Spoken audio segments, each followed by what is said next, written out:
Celui qui hantait les ténèbres, d'après Howard Philip Lovecraft, interprétation Alain Guillot, réalisation Patrick Martinez-Bourna.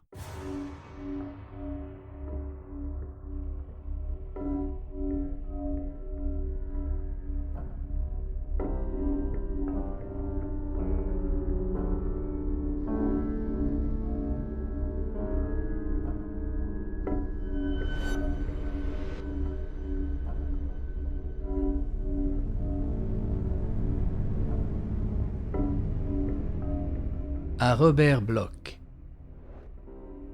J'ai vu le sombre univers béant, où les noires planètes roulaient sans but, où elles tourbillonnaient dans leur horreur inaperçue, sans connaissance, lustre ou nom.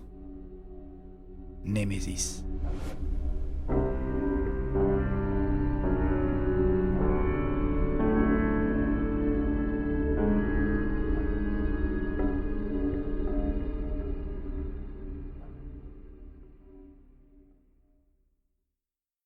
Les enquêteurs circonspects hésiteront à contester l'opinion courante qui veut que Robert Blake ait été tué par la foudre ou par un choc nerveux dû à une décharge électrique.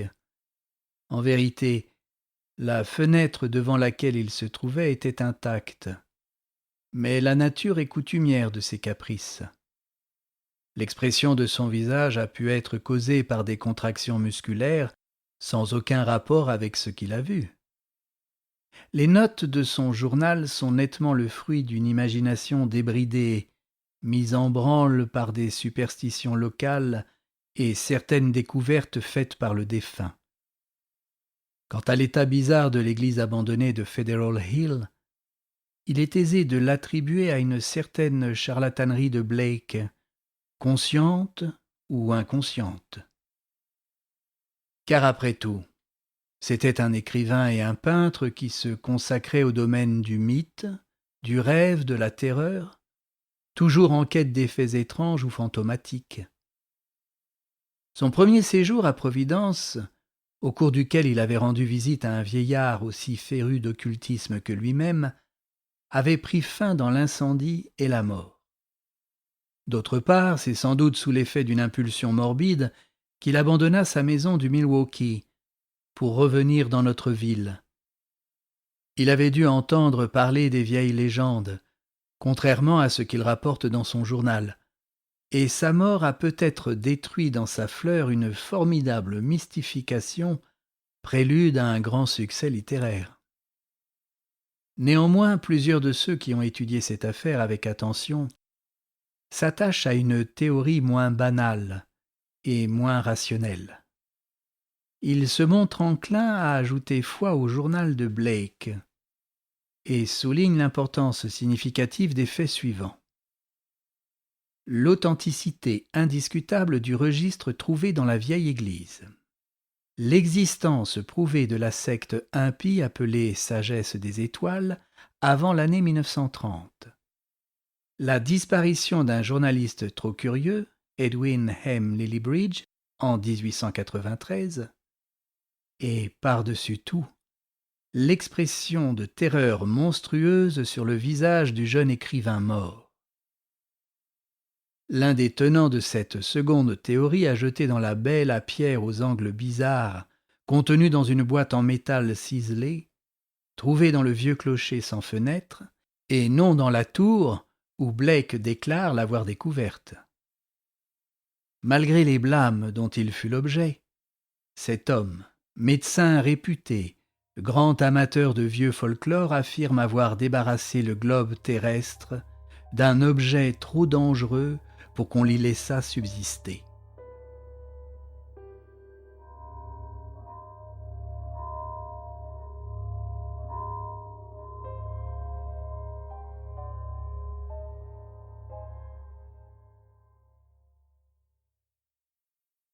Nous laissons au lecteur le soin de choisir lui-même entre ces deux opinions.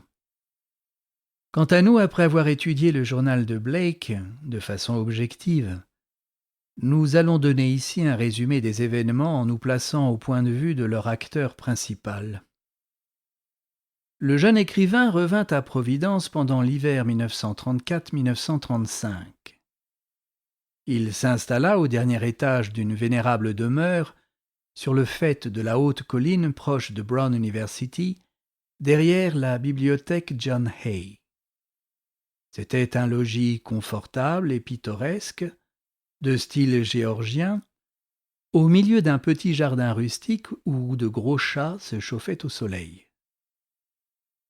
Le bureau de Blake, vaste pièce exposée au sud-ouest, dominait le jardin tandis que les fenêtres du côté ouest, devant l'une desquelles se trouvait sa table de travail, offraient une vue magnifique de la ville basse. À l'horizon s'étendaient les pentes violettes des collines lointaines, servant de toile de fond à Federal Hill, à 2 miles de distance, où s'entassaient toits et clochers dont les contours prenaient des formes fantastiques au milieu des fumées montant de la ville.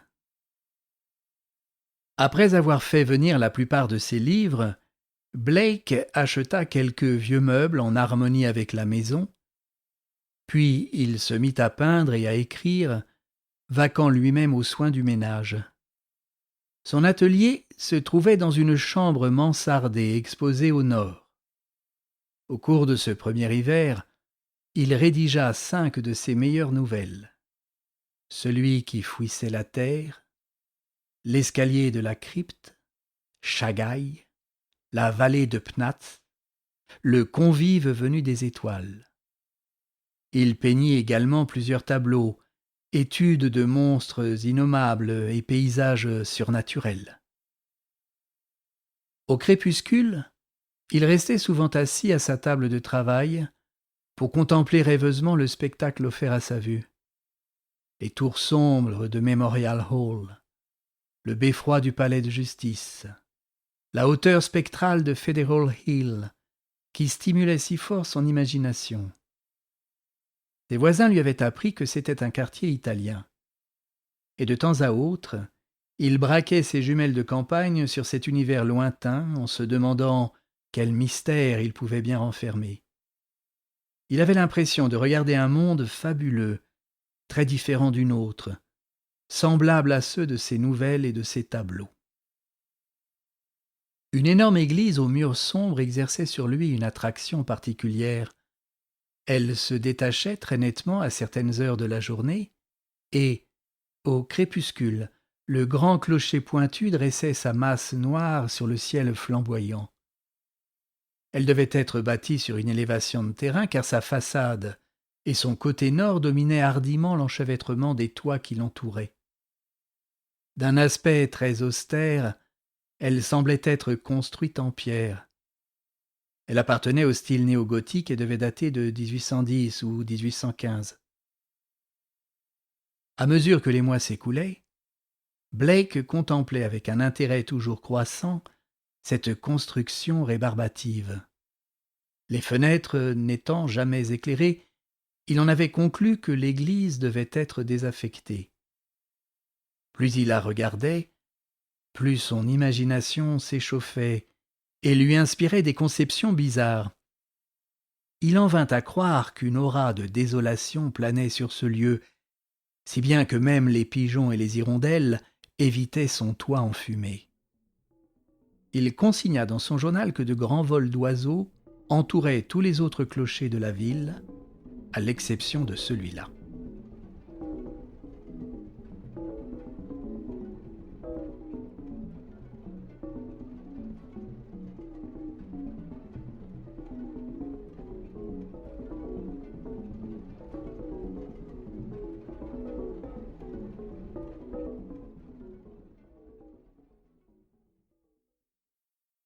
Au printemps, Blake fut en proie à une agitation profonde. Il avait commencé un roman basé sur une prétendue survivance du culte des sorcières dans le Maine, mais il était incapable d'en continuer la rédaction. Il s'absorbait de plus en plus dans la contemplation du farouche clocher dont s'écartaient les oiseaux, et restait aveugle à la beauté des feuilles délicates nouvellement écloses sur les arbres du jardin. C'est alors que lui vint pour la première fois l'idée de traverser la ville pour gravir la pente fabuleuse menant à ce monde de rêve. À la fin avril, peu de temps avant la date de la nuit de Walpurgis, Blake se mit en route vers l'inconnu. Après avoir parcouru les rues et les places de la ville basse, il arriva enfin à l'avenue montante, bordée de perrons de pierre usée, de porches doriques affaissés et de coupoles de verre encrassées qui devaient le conduire au terme de son expédition. Bientôt, il remarqua les visages basanés des passants et les enseignes en langues étrangères au-dessus des boutiques. Il ne put trouver nulle part les objets qu'il avait discernés de loin grâce à ses jumelles, et il en vint à se demander, une fois de plus, si Federal Hill n'appartenait pas au domaine des rêves. De temps en temps, apparaissait la façade lépreuse d'une église ou un clocher croulant, mais il ne voyait jamais la noire bâtisse qu'il cherchait. Il demanda à un commerçant où se trouvait une grande église de pierre. L'homme répondit en souriant qu'il n'en avait jamais entendu parler. À mesure que Blake montait, le labyrinthe des ruelles devenait de plus en plus étrange. Il traversa 2 ou 3 larges avenues, puis interrogea un second boutiquier. Cette fois, il aurait pu jurer que son interlocuteur feignait l'ignorance. Il vit passer une expression de terreur sur le visage basané de l'homme, qui fit un curieux signe de la main droite. Soudain, un clocher noir se détacha sur le ciel nuageux à sa gauche. Blake comprit qu'il touchait au but, et se plongea dans le labyrinthe de ruelles sordides partant de l'avenue. Il s'égara à 2 reprises, mais, sans savoir pourquoi, il n'osa pas demander son chemin aux hommes et aux femmes assis sur le pas de leur porte, ni aux enfants qui jouaient dans la boue. Enfin, il vit le clocher très nettement en direction sud-ouest, dominant une énorme masse noire au bout d'une venelle. Bientôt, il se trouva sur une vaste place, balayée par le vent, curieusement pavée. À son extrémité, un mur assez élevé soutenait une plateforme artificielle entourée d'une grille sur laquelle se dressait à 6 pieds au-dessus des rues environnantes la sinistre église désaffectée dans un état de délabrement extrême. Certains contreforts s'étaient écroulés sur le sol, et plusieurs fleurons de pinacles gisaient dans l'herbe au pied des murs. La plupart des meneaux des fenêtres gothiques manquaient, et Blake se demanda comment les vitraux avaient pu subsister, étant donné les mœurs destructrices de tous les petits garçons du monde entier. Les portes massives étaient intactes et hermétiquement closes. Au fait du mur de soutènement, la grille de fer rouillé qui entourait l'édifice était pourvue d'une porte fermée au cadenas, à laquelle on accédait par un perron de pierre. Sur tout l'ensemble régnait une atmosphère d'abandon et de décrépitude vraiment sinistre. Il y avait peu de gens sur la place, mais Blake aperçut un agent de police à son extrémité est et alla lui demander quelques renseignements au sujet de l'église. Il lui parut bizarre que ce grand Irlandais, plein de santé, esquissa le signe de la croix en murmurant qu'on n'en parlait jamais. Blake ayant insisté, l'homme lui dit brièvement que les prêtres italiens mettaient en garde tout le monde contre ce temple marqué par les puissances du mal. Plusieurs années auparavant, l'église avait appartenu à une secte maléfique qui faisait surgir des créatures abominables hors du gouffre de la nuit. Il avait fallu un bon prêtre pour exorciser ces démons, mais certaines personnes prétendaient que la lumière suffisait à les chasser. Si le père O'Malley avait encore été de ce monde, il aurait pu raconter maintes histoires. À présent, il n'y avait plus rien à faire. Si on ne s'occupait pas de l'église, elle ne faisait de mal à personne. Ses anciens propriétaires étaient morts ou en fuite, Ils avaient décampé en 1877, quand les autorités avaient commencé à s'inquiéter de la disparition de plusieurs habitants du quartier. Un jour ou l'autre, la municipalité prendrait possession de l'église, faute de trouver des héritiers. Mais mieux vaudrait ne pas y toucher et la laisser tomber en ruine pour éviter de réveiller certaines créatures qui reposaient dans le noir abîme de la nuit.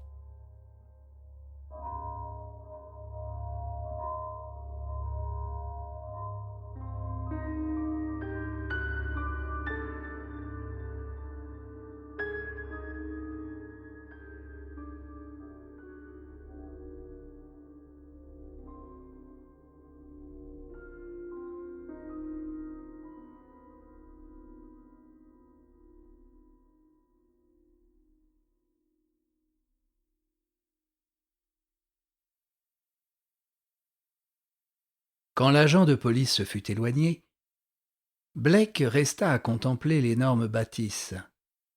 Il trouvait très exaltant qu'elle pût paraître sinistre à d'autres qu'à lui-même.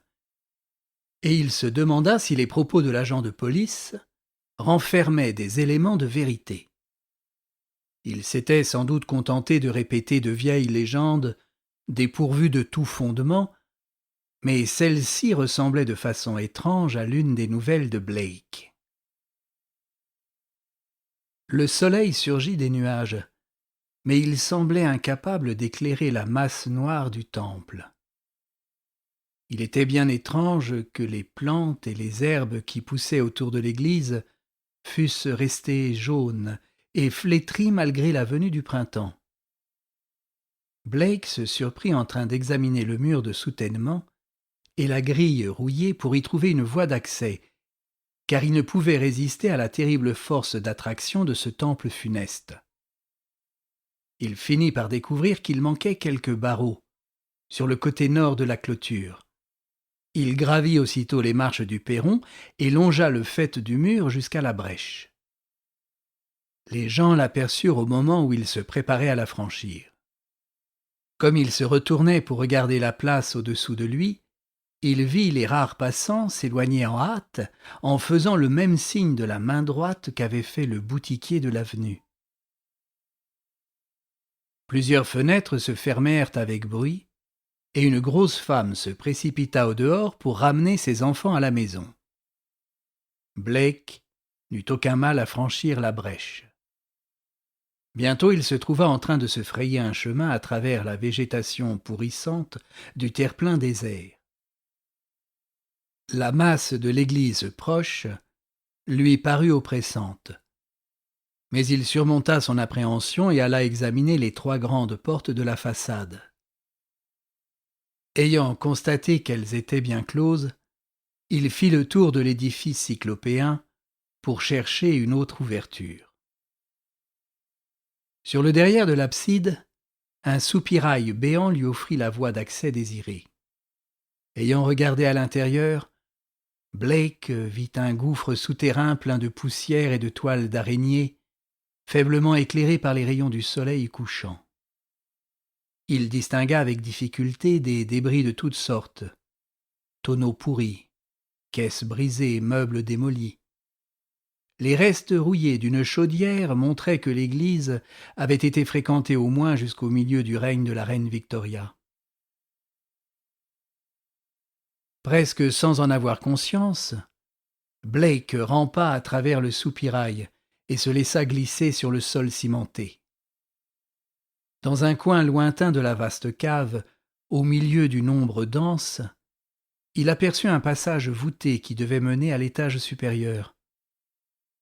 En proie à un vague sentiment d'angoisse, il explora le terrain autour de lui et, après avoir trouvé un tonneau encore intact, il le roula jusqu'au soupirail en prévision de sa sortie.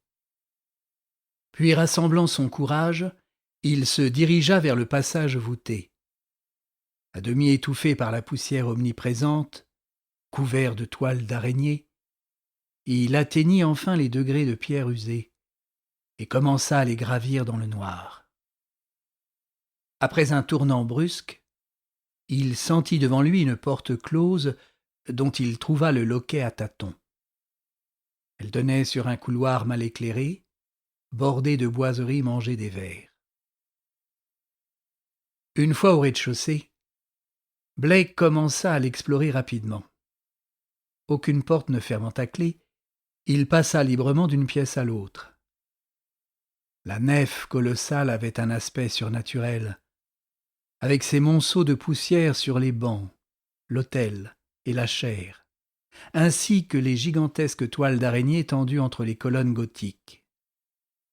Sur cette désolation muette régnait une lumière plombée, tandis que le soleil déclinant envoyait ses rayons à travers les grands vitraux de l'abside. Ces derniers étaient tellement obscurcis par la suie que Blake eut beaucoup de mal à comprendre ce qu'ils avaient représenté, mais ce qu'il put en discerner lui déplut beaucoup. Les rares saints peints sur le verre avaient une expression fort inquiétante, et l'une des fenêtres montrait seulement une étendue noire parsemée de spirales lumineuses. Ayant tourné les yeux vers l'autel, l'explorateur remarqua que la croix qui le surmontait était la Crux Ansata de la mystérieuse Égypte. Dans la sacristie, il découvrit un bureau mangé des vers et plusieurs rayonnages montant jusqu'au plafond, surchargés de livres moisis, dont les titres lui inspirèrent une horreur sans nom, car ces volumes renfermaient les secrets et les formules redoutables des temps fabuleux, antérieurs à l'existence de l'homme. Blake lui-même en avait déjà lu plusieurs. Une traduction latine du Necronomicon, le sinistre Liber Ivonis, l'infâme culte des Goules du comte d'Erlette, l'Unausprechlichen Kulten de von Juste et le De Vermis Mysteriis de Ludwig Prien. En outre, il y en avait d'autres qu'il ne connaissait que de réputation, tels que les manuscrits pnacotiques et le livre de Dzian, et un ouvrage rédigé en caractères indéchiffrables, mais contenant certains symboles et diagrammes parfaitement clairs pour un étudiant sciences occultes. Dans le bureau croulant se trouvait un carnet, relié en cuir, renfermant des notes manuscrites en un curieux langage chiffré. Celui-ci se composait des symboles traditionnels de l'alchimie et de l'astrologie, dessins figurant le soleil, la lune, les planètes et les signes du zodiaque, groupés en paragraphes, suggérant que chacun d'eux représentait une lettre de l'alphabet. Dans l'espoir de réussir à déchiffrer plus tard ce cryptogramme, Blake mit le carnet dans sa poche.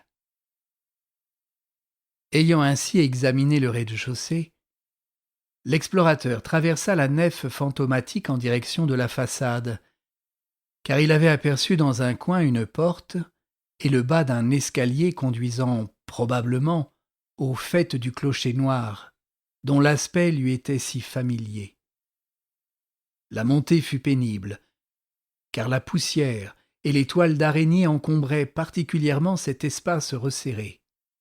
Bien qu'il n'eût vu aucune corde en bas, Blake s'attendait à trouver des cloches au terme de son ascension. Mais il fut déçu dans son espoir en arrivant en haut de l'escalier. La pièce où il venait d'entrer était éclairée par 4 fenêtres en ogive, dont les vitres abritées par des abat-vents étaient en outre recouvertes de stores opaques tombant en lambeaux. Au centre se dressait un pilier de pierre aux angles bizarres, mesurant 4 pieds de haut et 2 pieds de large, entièrement couvert d'hiéroglyphes que Blake ne put identifier. Sur ce pilier se trouvait une boîte de métal ouverte contenant un objet en forme d'œuf. Tout autour étaient rangées en cercle 7 chaises gothiques à haut dossier, derrière lesquelles s'érigeaient contre les murs 7 statues de plâtre peintes en noir, semblables aux mégalithes mystérieux de l'île de Pâques. Dans un coin de la pièce, une échelle menait à une trappe fermée donnant accès à la flèche. Lorsque Blake se fut habitué à la faible lumière, il remarqua de curieux bas-reliefs sur la boîte de métal jaunâtre. Il s'en approcha et, après avoir ôté la poussière à l'aide de son mouchoir, il vit que les ciselures représentaient des entités monstrueuses, ne ressemblant à aucune forme de vie qui eût jamais existé sur notre planète. L'objet qu'elles renfermaient avait l'aspect d'un polyèdre, presque noir, strié de rouge, présentant plusieurs petites surfaces plates irrégulières. Ce devait être un cristal vraiment remarquable, ou bien une pierre inconnue artificiellement taillée et polie. Il ne touchait pas le fond de la boîte, mais était suspendu au moyen d'une bande de métal autour de son centre, fixé aux angles des parois par 7 supports horizontaux d'un dessin étrange. Cette pierre exerça sur Blake un pouvoir d'attraction presque inquiétant. Il ne pouvait parvenir à en détacher les yeux, et, tandis qu'il contemplait ces surfaces étincelantes, il lui sembla qu'elles devenaient transparentes et contenaient des mondes merveilleux. Dans son esprit flottèrent les images de sphères inconnues où se dressaient d'immenses tours de pierre et des montagnes gigantesques et où l'on ne voyait aucune trace de vie. Quand il parvint enfin à détourner son regard, il aperçut un étrange monticule de poussière au bas de l'échelle conduisant à la flèche. Sous l'effet d'une impulsion inconsciente, il s'en approcha, discerna des contours qui lui parurent sinistres, et après avoir enlevé la poussière à grands coups de mouchoir, découvrit un squelette humain. Les lambeaux d'étoffe qui subsistaient encore avaient fait partie d'un complet gris. Il y avait aussi d'autres indices. Souliers, gros boutons de manchette, épingles de cravate d'un modèle suranné, un insigne de journaliste portant le nom du Providence Telegram et un portefeuille de cuir tout moisi. Blake examina ce dernier avec soin. Il y trouva plusieurs billets de banque anciens, un petit calendrier de 1893, quelques cartes de visite au nom d'Edwin M. Lillibridge et une feuille de papier couverte de notes au crayon qu'il se mit à lire à la faible clarté du soleil déclinant.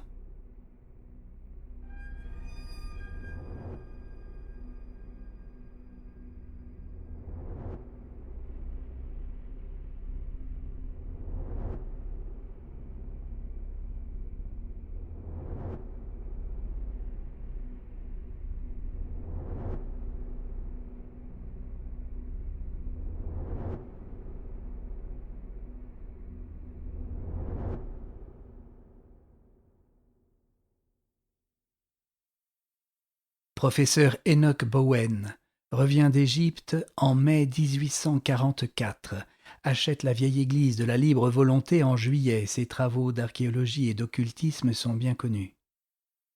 Le docteur Brown met ses fidèles en garde contre la sagesse des étoiles dans Sermon du 29 décembre 1844. 97 fidèles à la fin de 1845. 1846. 3 disparitions. Première mention du trapézoèdre étincelant. 7 disparitions en 1848.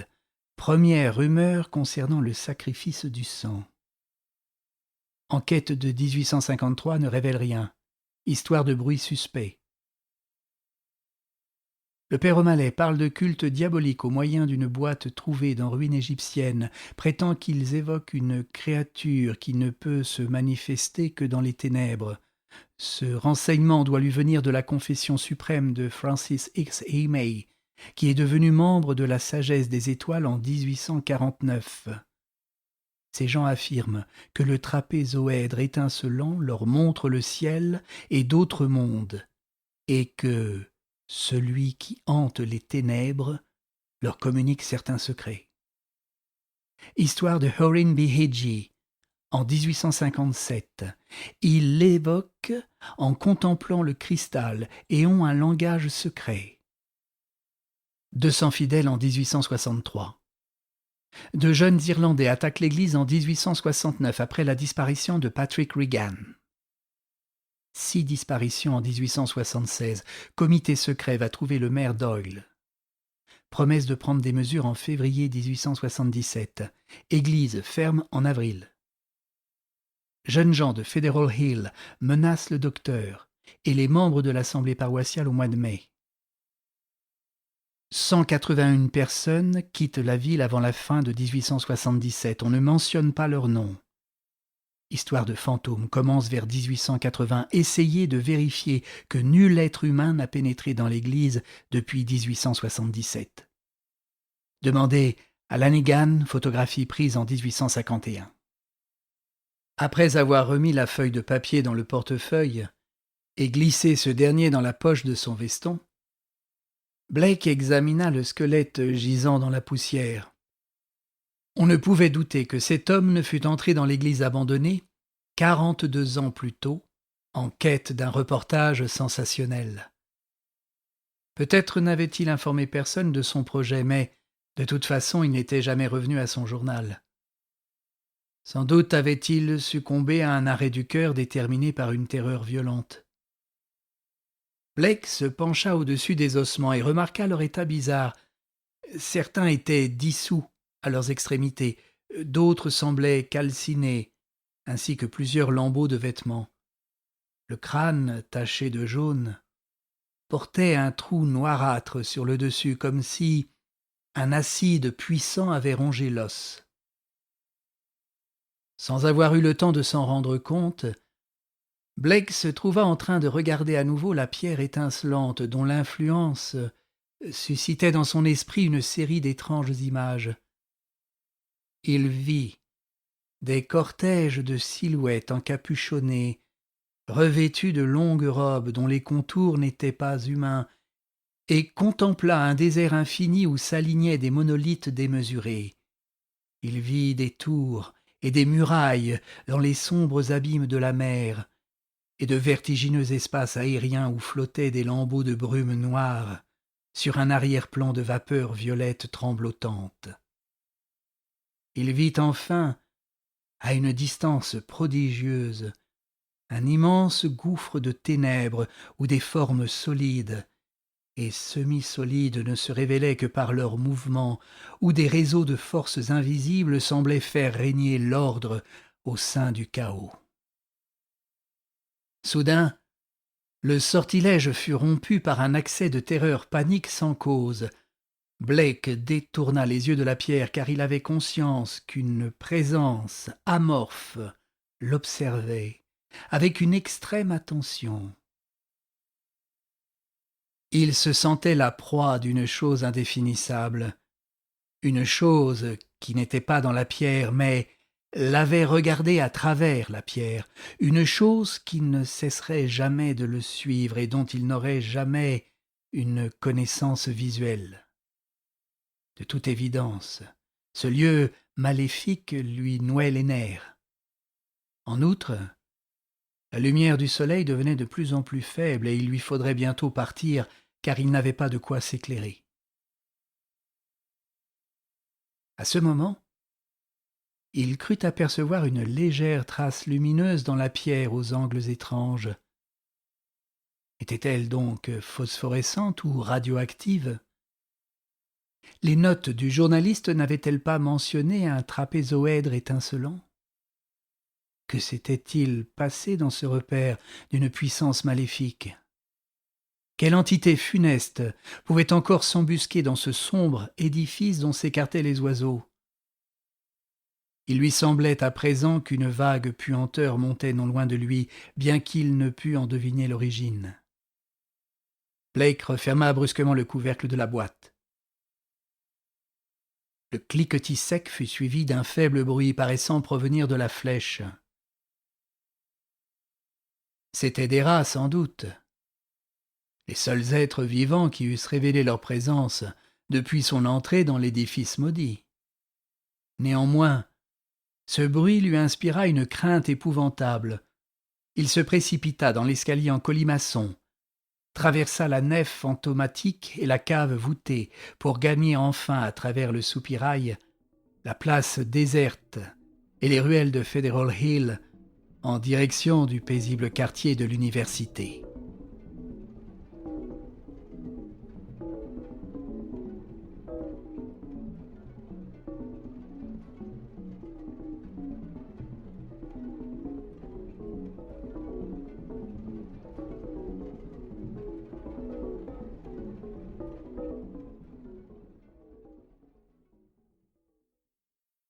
Au cours des jours suivants, Blake ne souffla mot de son expédition à personne. Par contre, il se plongea dans la lecture de certains livres, examina les collections de vieux journaux et travailla fiévreusement à déchiffrer le cryptogramme qu'il avait découvert dans la sacristie. La besogne n'était pas facile. Après une longue période d'efforts, il fut convaincu qu'il ne pouvait être rédigé ni en anglais, ni en latin, ni en grec, ni en français, ni en espagnol, ni en italien, ni en allemand. Il allait être obligé de puiser aux sources les plus profondes de son étrange érudition. Chaque soir, il éprouvait la même impulsion qui l'amenait à regarder vers l'ouest. Il voyait, comme autrefois, le clocher noir se dresser au-dessus des toits d'un univers fabuleux. Mais à présent, l'édifice était empreint à ses yeux d'une horreur nouvelle. Les oiseaux du printemps revenaient en troupes nombreuses, et chaque fois qu'un de leurs vols arrivait près de la flèche solitaire, il les voyait, lui semblait-il, tournoyer et se disperser sous l'effet d'une terreur panique. Ce fut au mois de juin que Blake réussit à déchiffrer le cryptogramme. Le texte était rédigé dans le mystérieux langage Aklo, utilisé par certains cultes maléfiques d'une haute antiquité. Dans son journal, l'écrivain se montre curieusement réticent au sujet des résultats obtenus. Il y mentionne « celui qui hante les ténèbres » que l'on évoque en contemplant le trapézoèdre étincelant et expose des hypothèses démentielles sur les gouffres noirs du chaos d'où il est issu. Cette entité possède l'omniscience et exige des sacrifices monstrueux. Blake semble craindre qu'elle ne soit en train d'errer aux alentours de la ville. Mais il ajoute que la clarté des réverbères forme un rempart infranchissable. Il parle très souvent du trapézoèdre étincelant, qu'il définit comme une fenêtre ouverte sur le temps et l'espace, et dont il retrace l'histoire jusqu'à l'époque où il fut façonné sur la sinistre planète Yugoth, avant que les anciens l'aient apporté sur la Terre. Il fut recueilli et placé dans sa curieuse boîte par les habitants crinoïdes de l'Antarctique, avant de passer entre les mains des hommes serpents de Valusia. Des milliers de siècles plus tard, les premiers êtres humains le contemplèrent dans le pays de Lémuria. Ensuite, il traversa des contrées et des mers très étranges et s'enfonça dans les flots avec l'Atlantide. Un pêcheur de Minos le recueillit dans ses filets, puis le vendit à des marchands de la mystérieuse ville de Khem.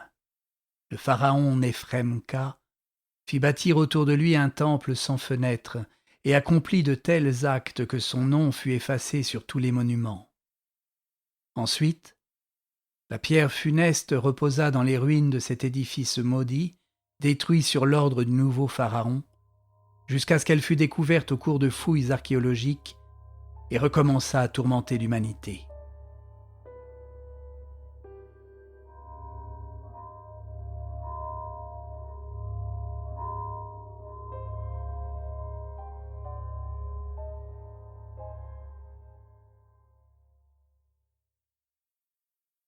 Au début de juillet, le journal de Blake mentionne certains articles de la presse locale qui semblent justifier ses appréhensions. Ces articles rapportaient qu'une nouvelle crainte régnait dans le quartier de Federal Hill, depuis qu'un inconnu était entré dans l'église redoutable. Les Italiens murmuraient entre eux qu'on entendait des bruits étranges dans la flèche du clocher et demandait à leurs prêtres de chasser une entité qui hantait leurs rêves. Ils prétendaient qu'une créature monstrueuse guettait perpétuellement à une porte du temple abandonné afin de voir s'il faisait assez sombre pour s'aventurer au dehors. Les reporters se contentaient de parler des superstitions locales, mais ils ne remontaient pas plus avant. En relatant ces faits dans son journal, Blake exprime un curieux remords, parle d'enfouir le trapézoèdre étincelant et de chasser l'entité qu'il a suscitée sans le vouloir en faisant entrer la lumière du jour dans la hideuse flèche. Il reconnaît partout qu'il éprouve, même dans ses rêves, le désir morbide de visiter à nouveau le clocher et de contempler les secrets cosmiques de la pierre brillante. Le 17 juillet au matin, un article du journal concernant l'agitation du quartier de Federal Hill plongea Blake dans une horreur profonde. Au cours de la nuit précédente, un orage avait causé une panne d'électricité et, pendant 1 heure, les Italiens avaient failli devenir fous de terreur. Ceux qui habitaient près de l'église juraient que la créature du clocher avait profité de l'absence de lumière dans les rues pour descendre dans la nef de l'église. Vers la fin de la panne, elle était remontée, et l'on avait entendu un fracas de verre brisé. Quand le courant avait été rétabli, un tumulte formidable s'était produit dans le clocher, car même la faible clarté qui pénétrait par les fenêtres noircies semblait trop violente pour la monstrueuse entité. Celle-ci avait réintégré juste à temps son repère ténébreux. En effet, une trop longue exposition à la lumière l'aurait replongé dans l'abîme d'où l'avait fait sortir la visite de l'inconnu. Pendant toute l'heure de la panne, des foules en prière s'étaient assemblées autour de l'église, munies de bougies et de lampes allumées, abritées sous des parapluies pour protéger la cité contre ce cauchemar, en dressant un rempart de lumière. Mais cela n'était pas le pire. Le soir même, Blake, en lisant le bulletin, apprit ce que les journalistes avaient découvert. 2 d'entre eux, défiant les Italiens fous de terreur, s'étaient introduits dans l'église par le soupirail. Ils constatèrent que la poussière de la nef avait été labourée d'une curieuse façon et que le sol était jonché de débris de coussins et du rembourrage en satin des bancs. Partout régnait une mauvaise odeur. Par endroits, on voyait des taches jaunes qui ressemblaient à des traces de brûlure. Après avoir ouvert la porte du clocher, les explorateurs s'aperçurent que les marches de l'escalier avaient été sommairement balayées. À l'intérieur du clocher, ils firent la même constatation. Ils décrivaient dans leur article le pilier de pierre heptagonal, les chaises gothiques renversées, les bizarres statues de plâtre, mais, chose étrange, ils ne parlaient ni de la boîte de métal, ni du squelette. Blake fut particulièrement bouleversé par un dernier détail. Toutes les fenêtres en ogive avaient été brisées, et 2 d'entre elles étaient grossièrement obturées au moyen du rembourrage en satin des bancs et du crin des coussins qu'on avait insérés dans l'espace vide entre le cadre de pierre et la bas-vent. Des taches jaunâtres et des traces de brûlure se trouvaient également sur l'échelle menant à la flèche. Mais lorsqu'un des reporters eut monté les degrés, ouvert la trappe et braqué sa lampe électrique dans la noire cavité étrangement malodorante, il ne vit rien, que des débris informes autour de l'ouverture. Naturellement, les 2 explorateurs conclurent à une supercherie. Quelqu'un avait joué une mauvaise farce aux habitants de Federal Hill en exploitant leur terreur superstitieuse. L'histoire eut une suite amusante lorsque les autorités policières voulurent envoyer un inspecteur pour vérifier le compte-rendu des journalistes. 3 hommes trouvèrent un moyen de se dérober. Le 4e, après avoir accepté sa mission à contre-cœur, effectua une visite très brève et ne rapporta aucun renseignement nouveau. À partir de cette date, le journal de Blake révèle une horreur et une appréhension toujours croissantes. L'artiste se reproche de ne pas agir et se livre à des hypothèses extravagantes sur les conséquences d'une nouvelle panne. On a pu vérifier que, à 3 reprises, pendant des orages, il a téléphoné à la compagnie d'électricité pour la supplier de prendre toutes les mesures susceptibles d'empêcher une interruption de courant. De temps à autre, il s'inquiète du fait que les reporters n'aient pas trouvé la boîte de métal et le squelette de Lily Bridge. Mais ses craintes les plus vives avaient trait aux relations qui semblaient exister entre son esprit et l'abominable créature embusquée dans le clocher. Il avait l'impression qu'elle pesait sans cesse sur sa volonté, et au cours de cette période, ses visiteurs se rappellent qu'il restait assis distraitement devant son bureau, les yeux fixés sur la fenêtre ouest donnant sur Federal Hill. Les notes de son journal mentionnent de terribles rêves récurrents et une pression de plus en plus forte sur sa volonté. Il rapporte qu'une nuit, il s'est trouvé dehors, complètement vêtu, en marche vers l'ouest.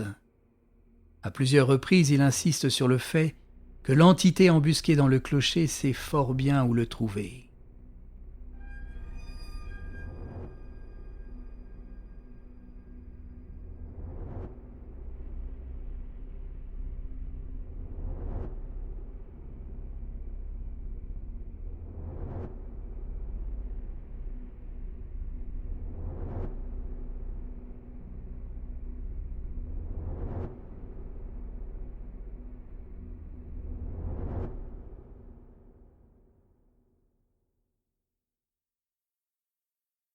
La première crise de dépression nerveuse de Blake eut lieu dans la semaine qui suivit le 30 juillet. Il garda la chambre et commanda sa nourriture par téléphone. Ses visiteurs ayant observé qu'il y avait des cordes minces à côté de son lit, il explique que comme il souffrait de somnambulisme, il s'attachait les chevilles chaque soir pour s'empêcher de se lever. Dans son journal, il relate la hideuse aventure qui lui a valu sa crise. Au cours de la nuit du 30 juillet, il s'était brusquement trouvé en train d'errer à tâtons dans les ténèbres presque compactes. Il pouvait à peine discerner de faibles raies de lumière bleuâtre, mais, par contre, il sentait une puanteur agressive et entendait des bruits furtifs au-dessus de sa tête. Chaque fois qu'il bougeait, il trébuchait contre quelque chose et, aussitôt, il entendait en haut un son léger auquel se mêlait le frottement prudent d'un morceau de bois sur du bois. À un moment donné, ses mains rencontrèrent un pilier de pierre. Un peu plus tard, il s'aperçut qu'il gravissait les degrés d'une échelle fixée dans le mur, et quand il fut arrivé au sommet, au milieu d'une puanteur accrue, une rafale brûlante s'abattit sur lui. Devant ses yeux se déroula une série d'images kaléidoscopiques qui se dissolvaient de temps à autre en un abîme de ténèbres insondables où tourbillonnaient des soleils et des mondes encore plus noirs. Il songea aux antiques légendes de l'ultime chaos, au centre duquel trône le dieu aveugle et stupide Azathoth, maître de toutes choses, entouré d'une horde de danseurs informes, bercé par le chant monotone d'une flûte démoniaque. Une brusque détonation venue du dehors l'arracha à l'horreur de cette situation. Ce devait être l'un des nombreux feux d'artifice que les habitants de Federal Hill faisaient exploser tout l'été en l'honneur de leur saint. Quoi qu'il en fût, il poussa un cri perçant, descendit l'échelle en toute hâte et traversa en trébuchant la pièce enténébrée. Il sut immédiatement où il se trouvait, et dégringola comme un fou l'escalier en colimaçon, trébuchant et se cognant à tous les tournants. Ensuite, il parcourut une nef spectrale obstruée de toiles d'araignée, plongea dans une cave noire, émergea à l'air libre à travers un soupirail, puis, au terme d'une course éperdue le long des ruelles cauchemardesques, arriva à la porte de sa maison. Le matin, en reprenant conscience, il se trouva étendu sur le parquet de son bureau complètement vêtu. Il était couvert de poussière et de toiles d'araignée, et tout son corps lui faisait mal. Quand il se regarda dans un miroir, il vit que ses cheveux étaient fortement roussis. En outre, une étrange odeur s'attachait à ses vêtements. C'est alors que ses nerfs cédèrent. Au cours de la semaine suivante, il resta enfermé, enveloppé dans une robe de chambre, consacrant tout son temps à regarder par la fenêtre ouest et à écrire dans son journal. Le grand orage éclata le 8 août, juste avant minuit. La foudre frappa à plusieurs reprises dans tous les quartiers de la ville. La pluie tomba à torrents, tandis que des roulements de tonnerre continus empêchaient des milliers de gens de dormir. Blake fut en proie à une terreur folle à l'idée d'une panne possible. Il essaya de téléphoner à la compagnie d'électricité vers 1 heure du matin. Mais le service avait été interrompu temporairement pour des raisons de sécurité. Il nota tous ces détails dans son journal, et son écriture déformée, souvent illisible, révèle un désespoir frénétique. Il devait rester dans l'obscurité pour voir par la fenêtre, et il semble qu'il ait passé la majeure partie de son temps assis à son bureau, regardant à travers le rideau de la pluie les lumières lointaines marquant l'emplacement de Federal Hill. Parfois, il traçait quelques mots en aveugle, si bien que les 4 phrases suivantes se trouvent étalées sur 2 pages. Il ne faut pas que les lumières s'éteignent. Elle sait où je suis. Je dois la détruire. Elle m'appelle, mais peut-être ne me veut-elle pas de mal. Puis, la panne tant redoutée se produisit dans la ville entière, exactement à 2h12, selon les registres de la station génératrice. Le journal de Blake porte cette seule indication: lumières éteintes. Dieu me vienne en aide.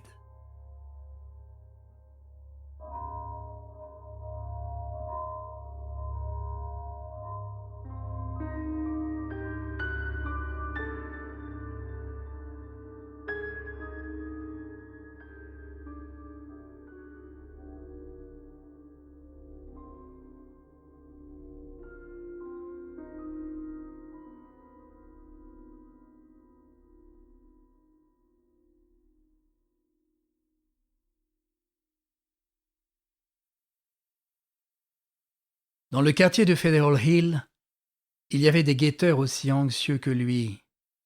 Des groupes d'hommes arpentaient la place et les ruelles autour de l'église maudite, portant des bougies abritées sous des parapluies, des lampes électriques, des lanternes, des crucifix, des amulettes. Ils bénissaient tous les éclairs et faisaient d'étranges signes de crainte avec la main droite chaque fois que l'orage semblait s'apaiser. Une rafale ayant éteint les bougies, la place fut plongée dans les ténèbres. Quelqu'un alla réveiller le père Merluzzo de l'église Spirito Santo. Il se hâta de gagner le lieu et de prononcer des exorcismes. Des bruits étranges se faisaient entendre dans le clocher. On sait exactement ce qui se passa à 2h35 grâce au témoignage de plusieurs personnes. Le prêtre lui-même, jeune homme intelligent et cultivé. L'agent de police William G. Monham, qui s'était arrêté au cours de sa ronde pour surveiller la foule. Enfin, les 78 Italiens massés au pied du mur de soutènement du côté de la façade est. Certes, on peut attribuer à cet incident des causes naturelles. Certaines réactions chimiques ont pu se produire dans cette vieille bâtisse déserte et mal aérée. Vapeur méphitique, combustion spontanée, pression de gaz engendrée par la décomposition. Voilà quelques-unes des nombreuses explications possibles. Ce fut une chose assez simple en vérité, et qui ne dura pas plus de 3 minutes. Cela commença par des bruits de plus en plus nets à l'intérieur du clocher, et des exhalaisons de plus en plus fétides provenant de l'église. Puis, il y eut un fracas de bois brisé, et une lourde masse vint s'abattre sur le sol dans la cour de la façade est. Les spectateurs purent voir malgré le manque de lumière que c'était un des abat-vents noirci par la fumée. Aussitôt, une puanteur intolérable tomba des hauteurs et toutes les personnes présentes se trouvèrent en proie à de violentes nausées. En même temps, l'air fut ébranlé par une vibration qui semblait due à d'immenses ailes, et une violente bourrasque arracha les chapeaux et les parapluies de la foule. Certaines gens crurent apercevoir dans le ciel d'encre une grande tache d'un noir plus intense, une espèce de nuage de fumée fonçant comme un météore en direction de l'est. Et ce fut tout. Les spectateurs, à demi paralysés par l'épouvante, ne surent trop que faire, ni s'ils devaient faire quelque chose. Ils continuèrent à monter la garde, et, quelques instants plus tard, ils récitèrent une prière lorsqu'un éclair attardé, suivi d'un coup de tonnerre retentissant, fendit la voûte du ciel. Une demi-heure plus tard, la pluie s'arrêta. Le courant électrique fut rétabli et chacun rentra chez soi. Le lendemain matin, les journaux mentionnèrent que le dernier éclair et le dernier coup de tonnerre avaient été particulièrement violents dans la partie est de la ville, où l'on avait également remarqué une insupportable puanteur. Dans le quartier de l'université, certains virent un flamboiement de lumière anormale au faîte de la colline. Ils observèrent aussi un inexplicable déplacement d'air qui arracha les feuilles des arbres et détruisit les plantes dans les jardins. On conclut que la foudre avait dû tomber dans les parages, mais on ne trouva aucune trace de son point de chute. Un étudiant du collège Tau Oméga crut voir une hideuse masse de fumée dans l'air au moment même où l'éclair se produisit. Mais son observation n'a pas été vérifiée. Cependant, tout le monde fut d'accord sur les 3 points suivants. Rafale venue de l'est, puanteur intolérable avant l'éclair, odeur de brûlé après l'éclair. On discuta longuement au sujet de ces détails, en raison de leur rapport probable avec la mort de Robert Blake. Des étudiants du collège Psi Delta, dont les fenêtres de derrière donnaient sur le bureau de l'écrivain, remarquèrent le visage blême à la fenêtre ouest le 9 juillet au matin et lui trouvèrent une expression bizarre.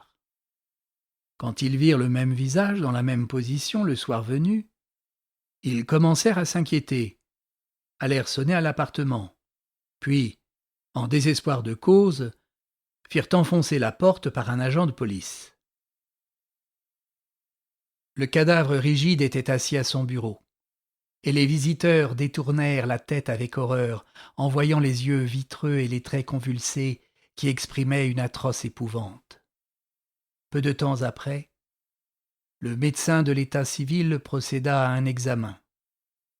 Bien que la fenêtre fût intacte, il attribua la mort à un choc électrique ou à une tension nerveuse déterminée par un choc électrique. Il n'accorda aucune attention à la hideuse expression du visage, estimant qu'elle devait être le résultat normal du traumatisme. Jusqu'au dernier moment, Blake avait écrit dans son journal. Sa main droite crispée étreignait encore son crayon lorsque les étudiants et l'agent de police pénétrèrent dans la pièce. Certains chercheurs ont tiré de ces notes presque illisibles des conclusions très différentes du verdict officiel. Néanmoins, il est peu vraisemblable que leurs spéculations trouvent créance auprès de la plupart des gens. En effet, il est facile d'expliquer les lambeaux de phrases que nous reproduisons ci-dessous par l'imagination excessive et le déséquilibre nerveux de Blake, auquel il faut ajouter sa connaissance de l'ancien culte maléfique dont il avait découvert les traces. Lumière toujours éteinte au moins depuis 5 minutes. Tout dépend des éclairs.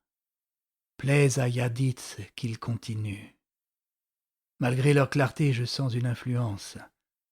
La pluie, le tonnerre et le vent m'assourdissent. La créature s'empare de mon esprit. Étrange trouble de ma mémoire, je vois des choses que je n'ai jamais connues. d'autres mondes et d'autres galaxies, ténèbres. Les éclairs me paraissent noirs, l'obscurité me paraît lumineuse. Impossible que je voie vraiment la colline et l'église dans les ténèbres. Ce doit être une impression laissée par les éclairs sur ma rétine. En fasse le ciel que les Italiens soient dehors avec leurs bougies si les éclairs viennent à s'arrêter. De quoi ai-je peur? N'est-ce pas un avatar de Nyarlathotep qui dans la mystérieuse Kem prit la forme d'un homme? Je me rappelle Yugos et aussi Shagai et le vide ultime des planètes noires. L'immense vol à travers le vide ne peut traverser l'univers de lumière, recréé par les pensées prisonnières du trapézoèdre étincelant. Je me nomme Blake, Robert Harrison Blake, 620 East Knapp East Milwaukee, Wisconsin. Je suis sur cette planète. Azathoth, aie pitié de moi. Les éclairs ne brillent plus, horrible. Je peux voir tout grâce à un sens monstrueux qui n'est pas le sens de la vue. La lumière et l'obscurité et la lumière. Ah, ces gens sur Federal Hill montent la garde, bougies et amulettes, leurs prêtres. Sens de la distance aboli. Ce qui est loin est près et ce qui est près est loin. Pas de lumière, pas de jumelles. Et je vois cette flèche, ce clocher, cette fenêtre. Suis fou, ou le deviens. La créature bouge dans le clocher. Je suis elle et moi. Je veux sortir. Il faut sortir et unir les forces. Elle sait où je suis. Je suis Robert Blake, mais je vois le clocher dans les ténèbres. Il y a une odeur monstrueuse. Les planches de cette fenêtre craquent et cèdent. Lei, Ngai, Ega. Je la vois. Elle vient par ici, tache gigantesque, aile noire. Yog Sothoth, sauve-moi!